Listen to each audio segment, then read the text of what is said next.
The immortal John Hancock here, just busy going at it. Just trying to get this room ready as soon as possible and ready for my holiday break where I can sit down and actually play some games. It's just been crazy.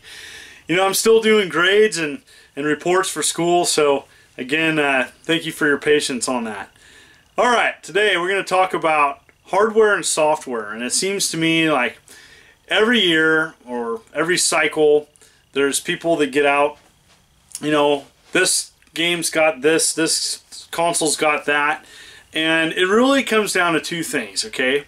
You can't have a successful console without hardware that can support excellent games and the software to back up what the hardware can do. You know, that goes back to the early console years. You know, the 2600 hardware-wise was not that great whatsoever, but its software was so amazing. Everybody made a game for it, and hit after hit came out, and it was supported, and it dominated, you know, dominated the classic gaming years for many years. So let's look at the current market right now, okay? Xbox One X has just came out, and it's got amazing hardware. You know, it's being compared to, you know, somewhat of a high-end computer, and that's great and all, but you know, it's really the long-term effects and how successful the Xbox One X is going to be is it's going to come down to software. And you know, from the early reports, I'm sure it's going to sell great, but there isn't anything special about that hardware yet. You know, yeah, it's going to play, you know, Xbox One games at, you know, higher frame rates or better graphics. That's okay.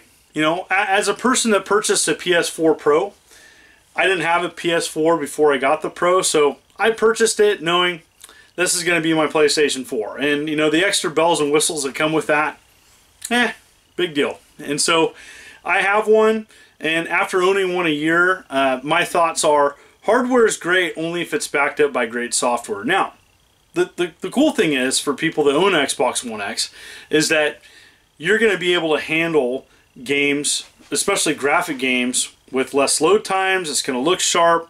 I'm happy for you. That's great. For people that don't own a high-end PC, you know, the Xbox One X might be a more simpler option. Now the PS4 is kind of now in the middle because, you know, on the low end of hardware you have the Nintendo Switch, and we're going to get talking about that in just a second. PlayStation 4 has a high user base.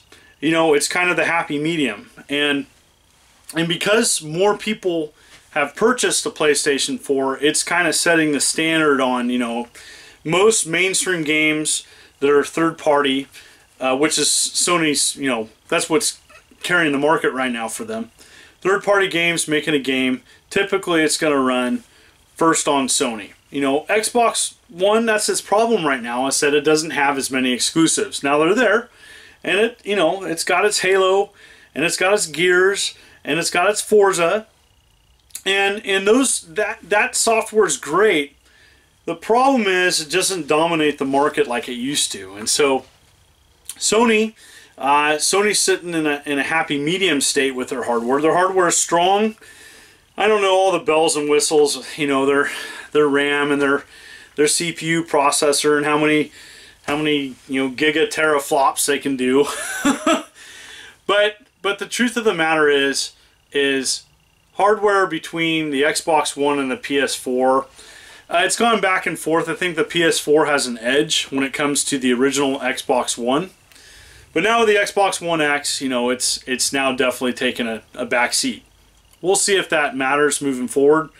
Microsoft's taken a big gamble with the Xbox One X. You know, it's $500, and so you're paying a lot for that hardware. Whether or not the software will ever come for it is to be determined. All right, let's talk about the Nintendo Switch. And so, when the Nintendo Switch was first launched, I was pretty critical of it, and I still have concerns long term, and I stand behind those concerns. And part of that is hardware. And so, the Nintendo Switch is having a banner 6 months. I mean, they have knocked it out of the park. They have amazing software already. They have, like, you know, I think 100+ games. Some of them are ports, some of them aren't. You know, Breath of the Wild and Super Mario Odyssey are two AAA titles that are exclusives on the Switch that make it worth it. There's a slight problem though moving forward, and I think as the market matures, that games are going to be becoming more 4K, and those 4K games aren't going to fit on the Nintendo Switch little carts. They're already having issues with some games being so big that they require a download or an SD card on top of you know, overwhelming the console's memory. I think it was 32 gigabytes. That's going to be a problem. So that is a major hardware issue for the Switch down the road. And I hate to say it, but you know, that's going to affect ports moving forward. And you know, this year's fine. Don't get me wrong. I'm not saying the Switch is bad. I own one. I think it's awesome. But its hardware is going to limit some things coming to it. You know, can it run Battlefront 2? Who knows? That's going to be pushing it. You know, and are people willing to spend more money and getting an inferior port? You know, I'm looking at Doom. You know, Doom on, you know, other consoles is probably going to be pretty cheap this holiday. You know, are people willing to spend full price and get Doom on the Switch? Now, it is portable. There is that advantage point to it. And there's also Skyrim coming out. And the Skyrim, I do believe, came out in 2011. So that's getting pretty old too. We'll see. But, you know, the thing that saves a Switch, at least currently, is its software. Its software is great. In fact, it's putting, you know, I would say, in my opinion, it's putting some of the other game companies to shame just for the amount of content that's coming out for it. So there you have it. I mean, it's a big war right now between hardware and software. You know, where are you at? You know, looking at the options that you can choose. Do you even care? Do you just play games and don't really care about what system is on? That's kind of where I'm at. But there's a lot of people that are just, you know, they really get behind, oh, you know, this console can do this and this console can do that. And, you know, really what it comes down to is the games.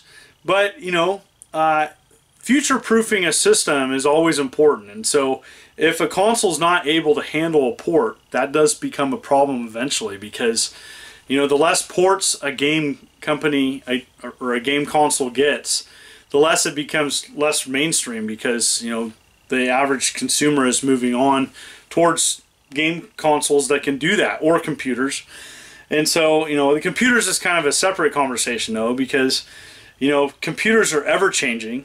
You know, one's computer in one home is going to be different than another one in another home. And, you know, the prices vary so much. Yeah, you can get a budget PC for, you know, sub $500. But, you know, to get all the bells and whistles of something, it's going to cost a lot more than that. So anyways, I want to hear from you. Hardware and software, where are you at? Does it matter? Does hardware matter on what you game on? Or does it solely rely on the games, on the software? Comment below, love to hear from you. I'm currently just knee-deep in multiple projects. And again, as I said earlier, I'm doing grades and reports for school, and so it's just eating up a lot of my time. I'd like to get back to doing some product reviews and do some classic game stuff eventually, just not right now. So thank you so much. Please be patient with me. This is the Immortal John Hancock, still doing 3 videos a week, one on Tuesdays, Thursdays, and Sundays. My hat's off. You folks are wonderful and beautiful. Take care.